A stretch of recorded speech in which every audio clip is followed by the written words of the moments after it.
السودانية.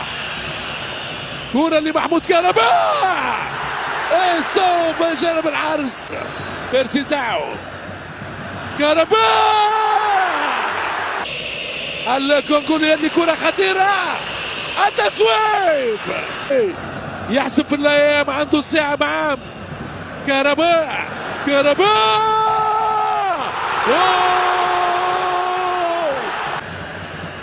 يواصل الآن يا جانو، كرة منطقة جزاء، يوزع ومحمد عبد الرحمن يعدي بكرة خطيرة، المراوغة، التسويب، والحارس محمد شناوي. علي معلول يراوغ، تعدي الكرة، تصويب، جول، غريبة، وفاز معه بلقبين للدوري 2005